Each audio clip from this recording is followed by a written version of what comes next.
Bonjour à tous, avec l'aide de Dieu, nous allons étudier le Rambam, les lois de Ta'aniyot des jeunes, le deuxième chapitre. Dans le chapitre précédent, nous avons appris que lorsqu'il y a des tsarot, des souffrances, des malheurs qui arrivent à la communauté, eh bien, il faut jeûner. On l'a appris aussi pour quelqu'un de particulier, il faut jeûner, mais on a vu pour la communauté essentiellement qu'il y a le jeûne et il y a aussi le fait de sonner dans les trompettes. On n'a pas appris c'est à quelle occasion, qu'est-ce qui est considéré des malheurs. Voici donc les malheurs, les souffrances communautaires sur lesquelles,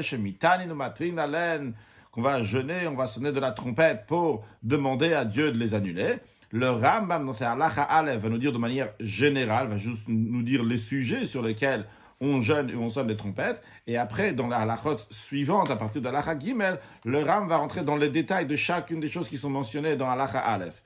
À la tzarat son Israël, sur l'oppression des ennemis du peuple juif au peuple juif, les Israël, vers la cherev, sur la glaive, l'épée, une armée qui passe donc dans l'endroit où se trouvent les juifs, vers la dever, sur la peste, vers le chayara, les bêtes féroces qui dévorent des êtres humains, vers la harbe, vers la chassil, sur différentes sortes de sauterelles qui vont éliminer toute la récolte et les fruits, vers la shidafon, et sur un vent de tempête qui abîme la récolte et qui vide, qui enlève donc les grains de la récolte, va la yerakon sur le jaunissement, c'est-à-dire que le blé sèche et devient jaune, va la mapolet sur l'éboulement des murs qui tombent, va la cholaim, sur des maladies qui arrivent aux gens de la ville et que les gens meurent, va la mezonot, sur la nourriture, donc pas sans la nourriture, c'est la subsistance des gens de la ville, donc les prix ont baissé, va la matar, et sur les pluies qui causent des dégâts.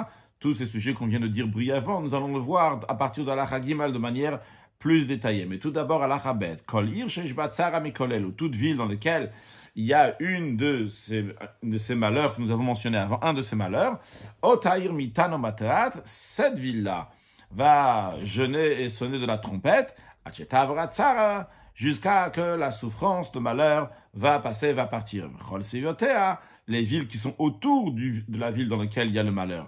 Eux, mitanot, jeunes velo matriot, mais ils ne sonnent pas dans les trompettes. Mais ils demandent, ils implorent miséricorde pour cette ville. Ou bechol makom. Et dans tout endroit, que ce soit dans la ville où il y a le malheur, ou que ce soit dans les villes qui sont autour, en soakin, on ne crie pas donc avec prière et supplication, velo matrin, beshabbat, et on ne sonne pas la trompette pendant Shabbat, comme on a déjà appris dans le premier chapitre, à l'exception du malheur de la subsistance des gens de la ville, comme on apprendra plus tard, que ça filo Shabbat. On apprendra plus tard, c'est quoi ce problème de subsistance, que c'est un problème qui est si grand que même pendant Shabbat, on va tsoakim, on va crier, on va prier à Dieu, on va supplier Dieu d'enlever ce décret, mais on ne sonne pas dans les trompettes pendant Shabbat pour cette souffrance, même celle de la subsistance. Halacha Gimel, maintenant le Ram nous détaille ce que nous avons vu dans Halacha Aleph, donc sur l'oppression des ennemis des Juifs envers les Juifs, de quoi s'agit-il? Le Ram nous explique,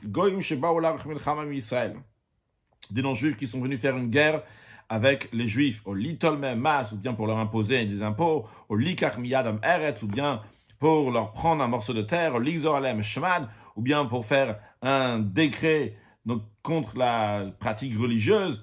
Il y a d'autres versions, likzor alem gzeira, filobe mitzvah kala, même si c'est une mitzvah légère, dans la Gemara, dans Sanhedrin, l'exemple qui est donné, c'est que même s'ils ont, les Juifs, ils ont une certaine manière de faire le lacet, et les non-Juifs ont une certaine manière de faire les lacets, et ils veulent le faire changer, eh bien, les Juifs vont jeûner, et vont sonner la trompette, jusqu'à qu'ils vont être pris en miséricorde par Dieu, et tous les villes qui sont autour de cette ville, mitanim, ils jeûnent, mais ils ne sonnent pas dans les trompettes. Et là, à l'exception, s'ils sonnent dans la trompette, non pas pour demander miséricorde, mais ils sonnent dans la trompette pour que tout le monde va se rassembler à leur aide, qu'à ce moment-là, donc ça, ils peuvent sonner, ils sonnent dans les trompettes. Voilà, donc ça, il y a deux sortes de trompettes, on avait déjà appris dans le premier chapitre, il y a des sortes de trompettes donc, qui sont pour implorer Dieu, il y a des trompettes qui sont pour appeler en une alarme, que tout le monde vienne pour se rassembler. Halakha Dalet. Maintenant, à la cherev keitza, de quoi s'agit-il que lorsqu'on parle de la glaive qu'on doit jeûner pour cela? Filo cherev shel shalom, même si une glaive de paix. Qu'est-ce que ça veut dire une épée de paix? C'est kegon chez achou milchama goyim im goyim. Comme par exemple, si des non-juifs entre eux font une guerre, ve'amru comme Israël, mais ils passent dans un endroit où habitent les juifs, ils vont continuer, ils vont pas s'attarder là-bas. Aval bishem benem ben Israël milchama, bien que entre cette armée qui est en train de passer chez les juifs et les juifs qui habitent ici, il n'y a pas de guerre, tout va bien. Quand même, c'est considéré un malheur, une souffrance. Et il est jeune, il sonne la trompette, parce qu'il y a une armée non-juive qui est passée avec des épées. Car il est dit dans les bénédictions qui sont données au peuple juif, que la glaive ne passera pas dans votre terre. C'est parti d'une bracha. Miklal, on en déduit de là. Le fait même de voir la guerre, c'est même pas la guerre, le fait l'armée qui passe avec la glaive, même s'ils n'ont pas l'intention de faire la guerre, tsara, c'est considéré une souffrance, un malheur. Halachae, ezou dever, quel est le critère de dever, la peste, sur laquelle donc on a dit on jeûne, on sonne la trompette. Réponse, Ir sheyesh ba chamesh modrag, une ville dans laquelle il y a 500 hommes qui habitent là-bas, veyatsu memena shlosha meitim b'shlosha yem ze achar ze, et sont morts dans cette ville 3 morts dans les 3 jours consécutifs, c'est-à-dire, par exemple, dimanche, un mort, lundi, un mort, mardi, un mort, eh bien, c'est considéré la peste. Donc, il faut jeûner et sonner les trompettes pour cela. Maintenant, Yatsu biyomechad, c'est 3 morts en un seul jour, et donc la population d'hommes dans cette ville-là, c'est 500 personnes. Ob arba yamim, ou bien qui sont morts 3 personnes, mais c'est en 4 jours, par exemple, dimanche, lundi et mercredi. And the dever, ce n'est pas considéré la peste. Maintenant, de même une ville, Ayuba Elef, s'il y avait le double, donc il n'y avait pas 500, il y avait 1000. Veyatsu mena shishamet, donc il faudra faire le quota, donc il faut doubler le quota. S'il y a 1000 personnes, s'il y a 6 morts, bishloshayem zeacharze, donc en 6 jours, les uns après les autres, arezet dever, c'est la peste. Yatsu biyomechad, si les 6 ils sont morts en 1 jour, oh berba yam, il y a 6 qui sont morts en 4 jours. And the dever, c'est pas considéré la peste. De même, en fonction de ce calcul, par exemple, si c'est une ville dans laquelle il y a 2000 personnes, eh bien, s'il y a 12 morts en 3 jours, etc. Le Rav nous dit comment on compte ces 500 personnes. On ne compte pas les femmes et les enfants et les personnes âgées qui ne travaillent plus, ne rentrent pas dans le compte des gens de la ville pour ce sujet-là, pour compter s'il y a 500 personnes. On compte uniquement 500 personnes donc, qui sont en bonne santé, donc des hommes et qui sont encore en travail. Halachavav, ayadaver beret Israël. S'il y avait la peste en terre d'Israël, mitalem shar galuyot Israël alem, même les Juifs qui sont en diaspora, qui habitent ailleurs, vont jeûner aussi pour Eretz Israël, car si Eretz Israël donc, reçoit des coups, reçoit la peste, il y a de quoi craindre aussi pour les autres endroits. Hayadaver bemedina, s'il y avait la peste dans une ville, il y a des caravanes, c'est-à-dire qu'il y a un transport qui va d'une ville, de cette ville-là dans laquelle il y a la peste à une autre ville, les 2 villes jeunes, bien qu'ils sont loin l'un de l'autre.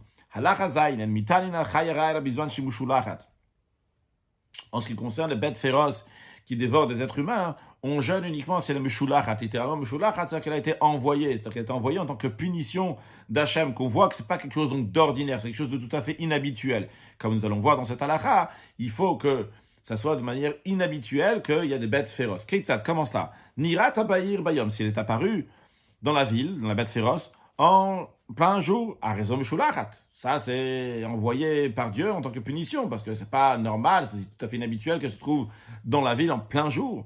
Nirat abassad bayom, si elle est apparue dans le champ en journée. Alors, si elle a vu 2 êtres humains, elle ne s'est pas sauvée, envoyer des êtres humains, ça a été envoyé par Dieu en tant que punition. Parce qu'en général, lorsqu'il voit, elle n'est pas à sa place, elle est dans un champ. À vrai, c'est pas la ville, mais quand elle voit des êtres humains, elle va se sauver. Donc c'est la raison pour laquelle que si elle ne s'est pas sauvée, c'est Meshulachat, c'est Dieu qui l'a envoyé. C'est Dieu qui l'a envoyé en tant que punition. S'il s'agissait d'un champ qui est proche du marécage, donc c'est un endroit dans lequel il y a des ronces, etc. Et c'est l'habitude, donc c'est la place où se trouvent les bêtes sauvages là-bas, c'est leur place, c'est leur quartier. Elle a vu 2 êtres humains, elle les a poursuivis. Alors attention, ici on parle qu'elle est dans le champ qui est à côté du marécage, à côté du quartier des bêtes sauvages qui est le marécage.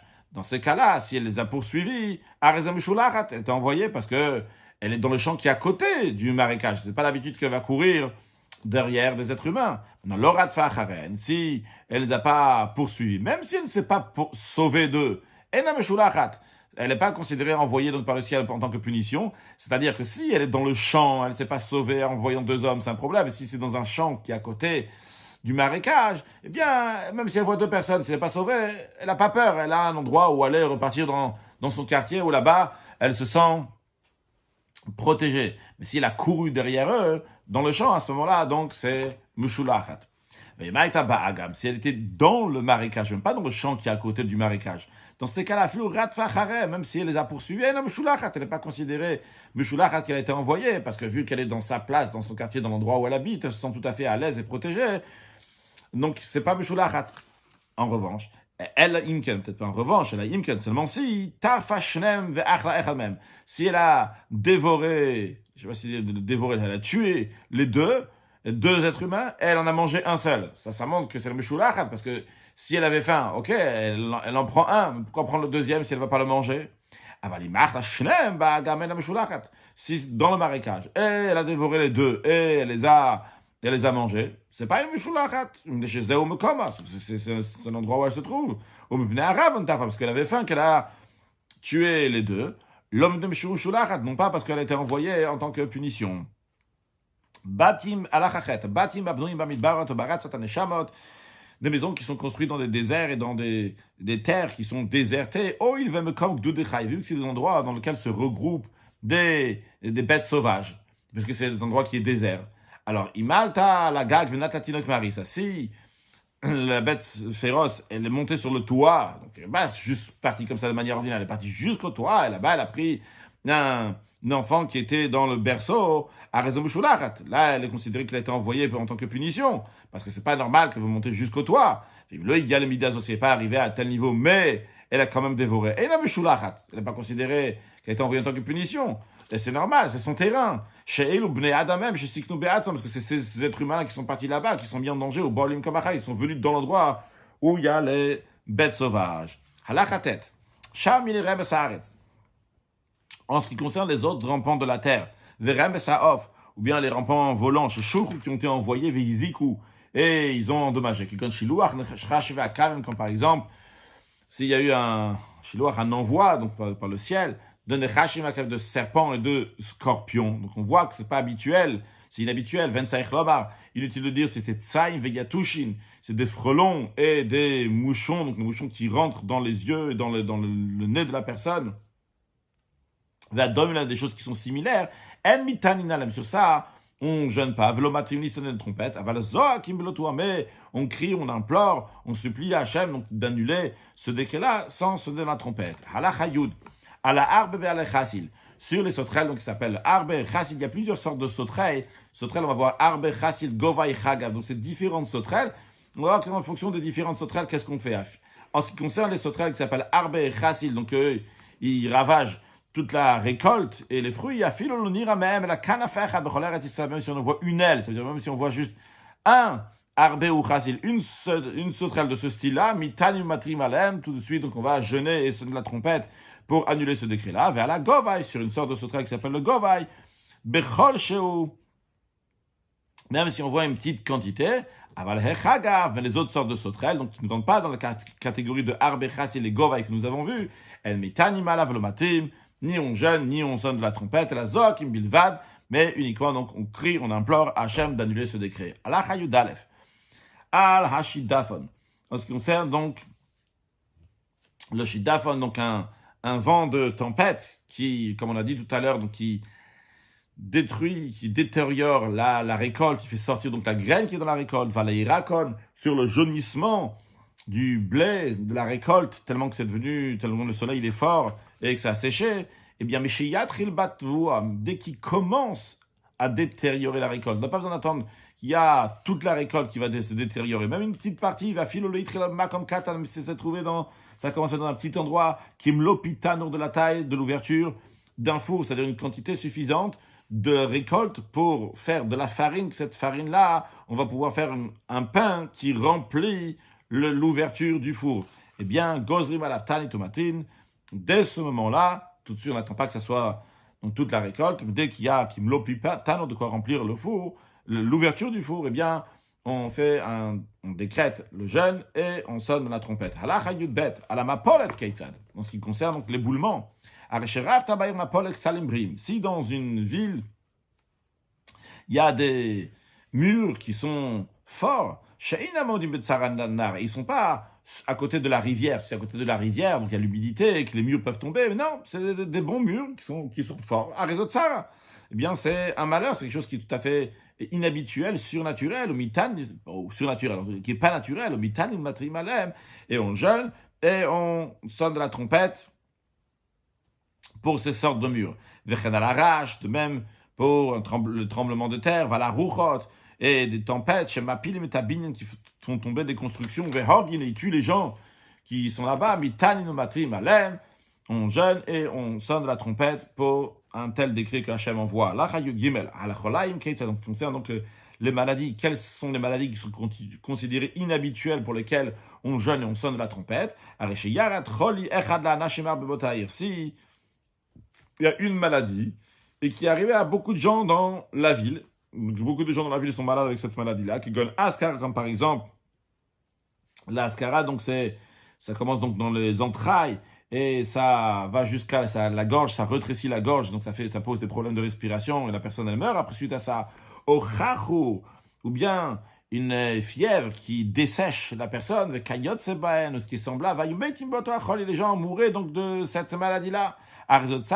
C'est un malheur communautaire. Donc on décrète un jeûne et on sonne la trompette. De même, un ulcère donc, qui est humide, il est comme l'ulcère qui était en Égypte, donc qui était poréach, qui faisait une éruption de cloque, qui était en Égypte, donc sur lequel on jeûne.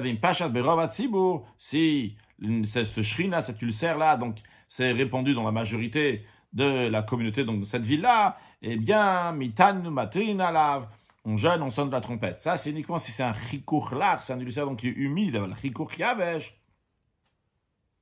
S'il est sec, l'ulcère, donc c'est pas si grave que l'ulcère qui est humide, soit qui m'a la vilvad, uniquement on crie à Hachem, on implore à Hachem d'annuler ce décret. En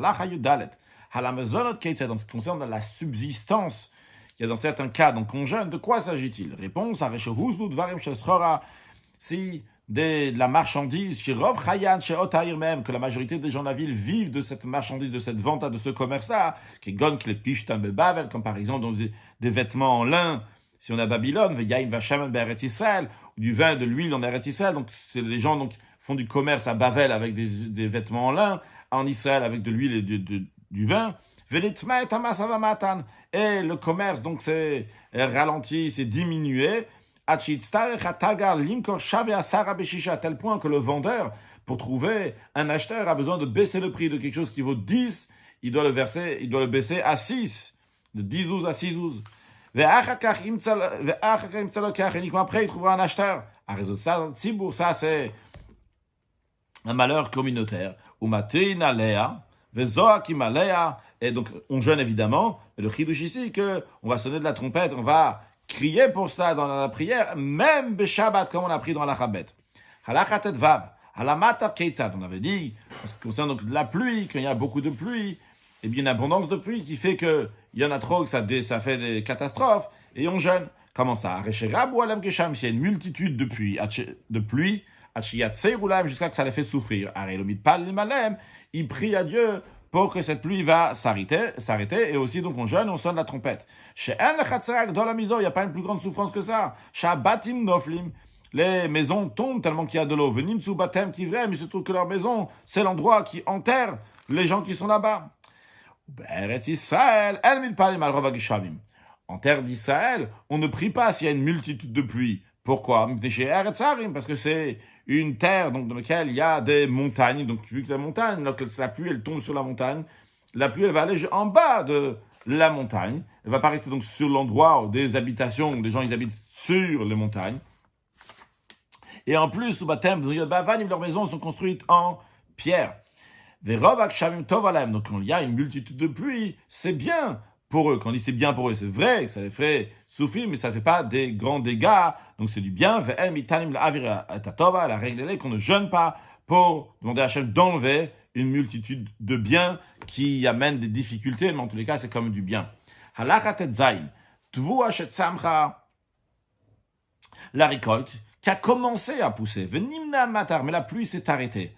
Donc il faut rappeler que pour que la récolte va commencer à pousser, il faut qu'il y ait déjà une pluie qui arrive. S'il n'y a même pas une seule pluie, la récolte ne va pas pousser. Donc il faut déjà qu'il y a une pluie. Après, la récolte commence à pousser, mais suite à ça, après, la pluie s'est arrêtée. Les pousses, la récolte qui a commencé à pousser, a commencé à sécher. Eh bien, les gens de cet endroit dans lequel la pluie s'est arrêtée, ils vont jeûner et sonner de la... Et Zoakim, aussi bien Mitanim jeûner ve Zoakim et crier à Hachem, Achiyerdu Geshamim, crier, implorer à Hachem, Achiyerdu Geshamim, jusqu'à que la pluie va tomber et que la récolte va continuer à pousser, ou bien, malheureusement, Achiyishu Atzmachim, jusqu'à que les plantes, les pousses, vont sécher, et donc il n'y a plus de quoi prier, parce que ça a déjà séché, et les pluies ne vont pas faire effet maintenant. Vechen de même.